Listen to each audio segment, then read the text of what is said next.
आज हम बात करेंगे उस स्टार्टअप की जिसने भारत के बजट होटल इंडस्ट्री को पूरी तरह से बदल कर रख दिया।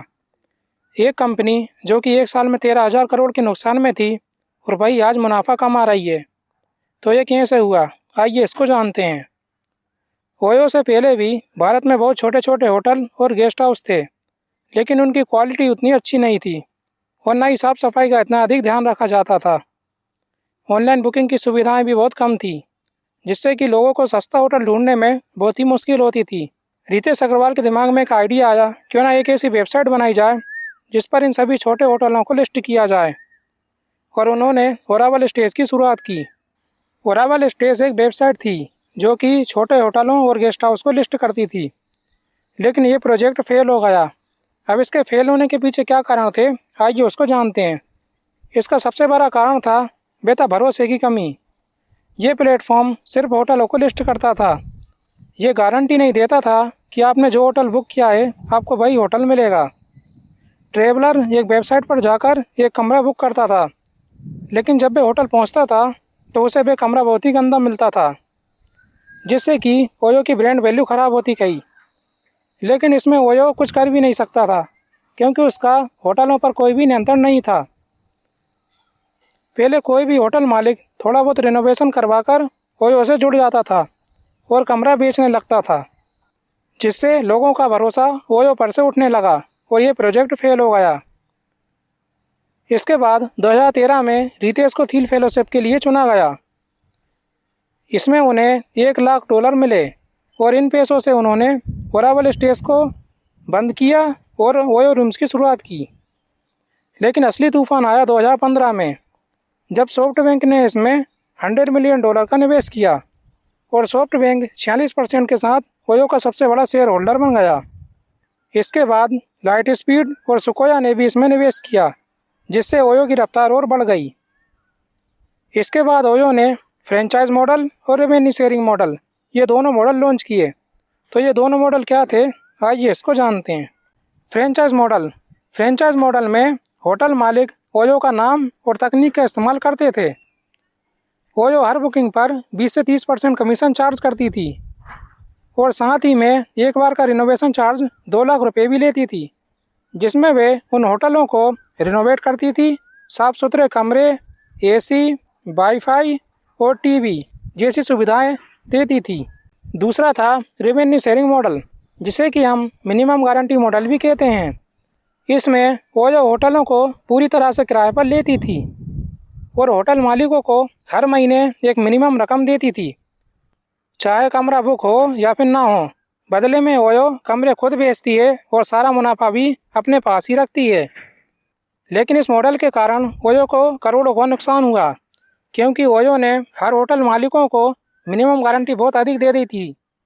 2018 में ओयो ने $1 बिलियन की फंडिंग जुटाई।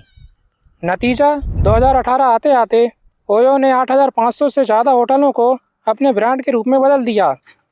एक तरफ ओयो के होटल्स तो बढ़ रहे थे, लेकिन प्रॉफिट नहीं हो रहा था, जिसका कारण था मिनिमम गारंटी मॉडल। लेकिन इसके बाद भी उन्होंने चीन में निवेश करने का सोचा। वहाँ पर कई सारे होटल्स खोले, लेकिन उन्हें वहाँ पर बहुत अधिक नुकसान हुआ, जिसके चलते उन्हें अपने कर्मचारियों को जॉब से निकालना पड़ा। उनके बिजनेस घाटे में जा रहे थे।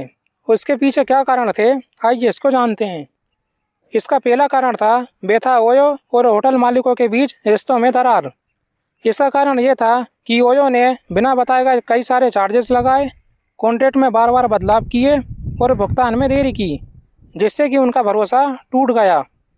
दूसरा कारण है लव होटल्स का स्टीरियोटाइप और प्राइवेसी के मुद्दे। ओयो को धीरे धीरे लव होटल्स के रूप में जाना जाने लगा, यानी इसे अक्सर शादी से पहले जोड़ों के छुपने की जगह के तौर पर जानने लगे।